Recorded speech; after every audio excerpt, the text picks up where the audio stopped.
Hi everyone, welcome to my channel Ashwini హరివిల్లు. ఈరోజు నేను చేయబోయే రెసిపీ బజ్జీ మిర్చి కర్రీ అండి. ఇది ఎలా చేసుకోవాలో ఇప్పుడు నేను మీకు చూపిస్తాను. బజ్జీ మిర్చి కర్రీ చేసుకోవడానికి ముందుగా ప్యాన్లో 1 టీ స్పూన్ గసాలు వేయించుకోవాలి.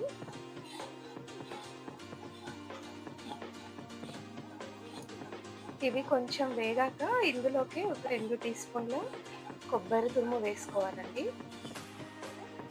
ఇవి కొంచెం వేగాయి, కొబ్బరి తురుము వేసుకున్నాం ఇందులోకి 2 టీ స్పూన్లు. మాడకుండా ఇలా కలుపుతూ ఉండాలి. కొబ్బరి కూడా కొంచెం వేగాక స్టవ్ ఆఫ్ చేసి చల్లారాక కొంచెం వాటర్ వేసి మెత్తగా పేస్ట్ చేసుకోవాలి. దీన్ని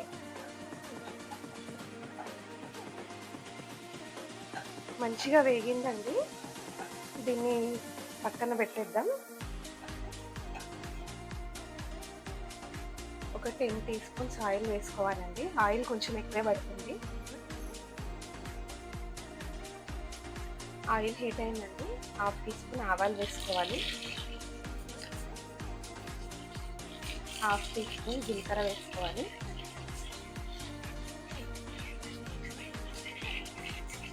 కొద్దిగా కరివేపాకు వేసుకోవాలి. ఒక మీడియం సైజ్ ఆనియన్ని ఇలా ముక్కలు కట్ చేసుకుని వేసుకోవాలండి.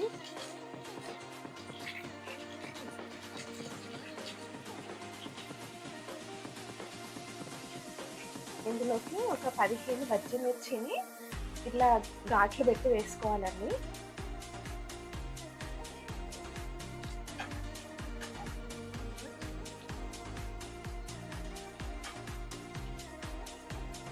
హాఫ్ టీ స్పూన్ పసుపు వేసుకోవాలి.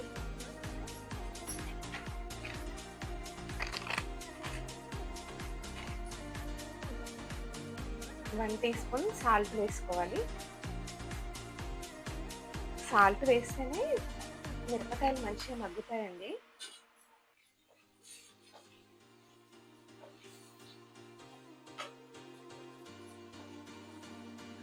పావు టీ స్పూన్ అల్లం వెల్లిపాయ పేస్ట్ వేసుకోవాలి.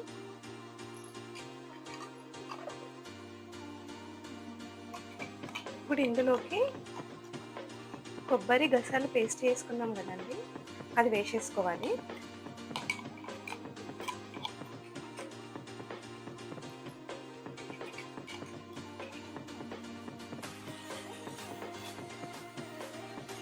ఇది మంచిగా ఆయిల్లో ఫ్రై అవుతుందండి, కొబ్బరి గసాల పేస్ట్ కూడా.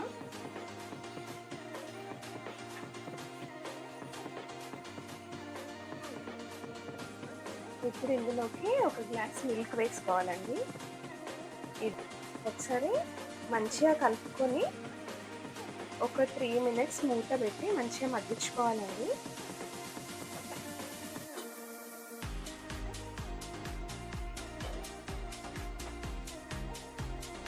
ఒకసారి చూద్దామండి.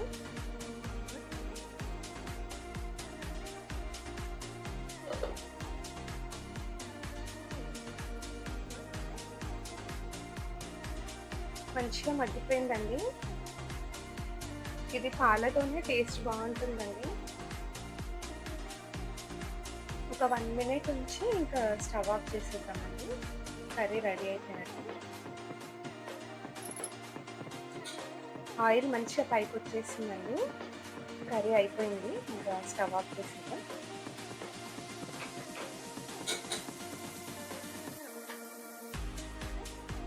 వేడివేడిగా బజ్జీ మిర్చి కర్రీ రెడీ అయిపోయిందండి. మీరందరూ కూడా ట్రై చేయండి. ట్రై చేసి ఎలా ఉందో కామెంట్లో చెప్పండి. ఈ కర్రీ చాలా బాగుంటుందండి. ప్లీజ్ సబ్స్క్రైబ్ చేయండి, లైక్ చేయండి, షేర్ చేయండి. Thank you.